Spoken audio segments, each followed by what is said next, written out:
Japan దేశంలో ఒక యువకుడుండేవాడు. అతనొకనాడు సముద్ర తీరాన నడుస్తూ ఉండగా ఇసుకలో ఒక మడుగులో ఒక చేప తన్నుకుంటూ ఉండడం కనపడింది. అది సముద్రపు పోటులో ఒడ్డుకు కొట్టుకు వచ్చి ఆ మడుగులో చిక్కుకుని తిరిగి సముద్రంలోకి వెళ్లలేకపోయింది. యువకుడా చేపను చూసి జాలిపడి దాన్ని ఎత్తుకుపోయి సముద్ర జలంలో వదిలేసి ఒక ప్రాణికి సహాయపడ్డాను కదా అన వెళ్ళిపోతూండగా వెనకనుంచి ఎవరో, నిన్నే, కొంచెం ఆగు. నన్నా, నిన్నే పిలుస్తున్నాను, దయచేసి ఆగు. అతను ఆశ్చర్యపడుతూ ఆగి ఆమె వద్దకు తిరిగి వెళ్లాడు. సముద్రరాజు నన్ను పంపాడు. ఆయన ఏకపుత్రిక ప్రాణాలను నీవు కాపాడావు. మా దేశానికి నిన్ను వెంటబెట్టుకుపోవటానికి నన్ను పంపారు. దయచేసి నా వెంటరా అన్నదామే. నాకు ఈదటం రాదు, సముద్ర రాజ్యానికెలా రాగలను అన్నాడు యువకుడు. ఆ భయం నీకు వద్దు. నేను వాస్తవంగా చేపనే. నా వీపు మీద ఎక్కవంటే నిన్నక్కడికి ఏ ప్రమాదం జరగకుండా తీసుకుపోతాను అన్నదామే.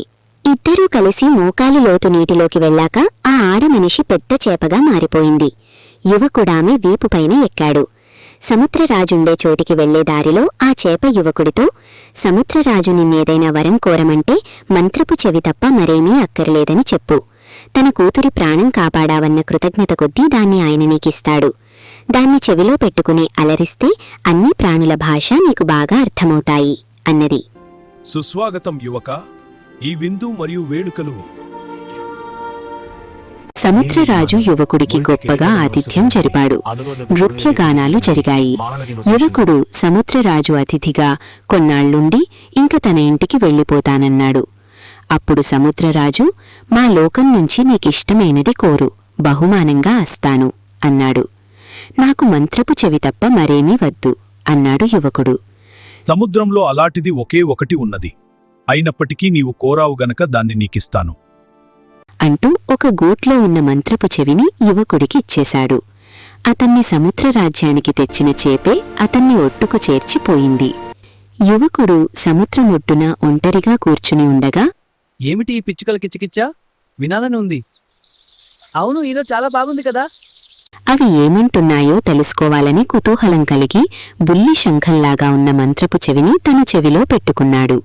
మనుషులు మహా తెలివిగలవాడు అనుకుంటారు, కానీ వాళ్ళకేమీ తెలియదు. ఈ పక్కనే ఉన్న వాగు మధ్యలో జనం కాలు వేసి దాటిపోయే రాయి అచ్చమైన బంగారం.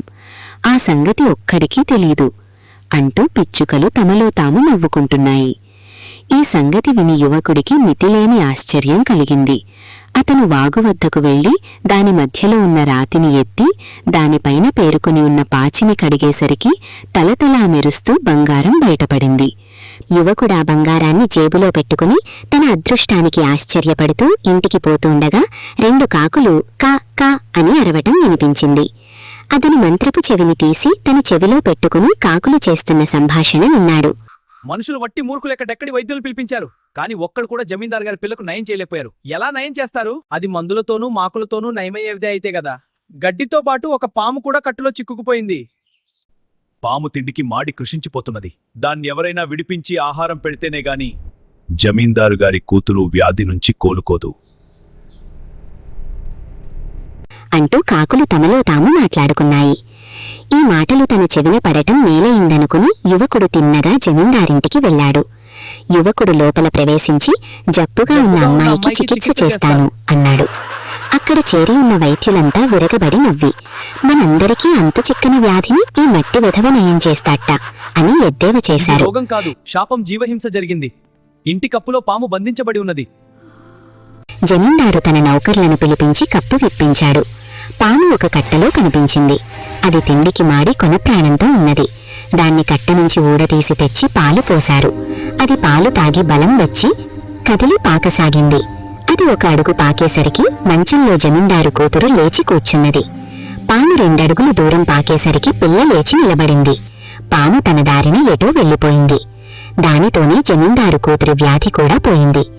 తన కూతురికి చికిత్స చేసినందుకు బహుమానంగా జమీందారు యువకుడికి ఆ పిల్లనిచ్చి పెళ్లి చేశాడు.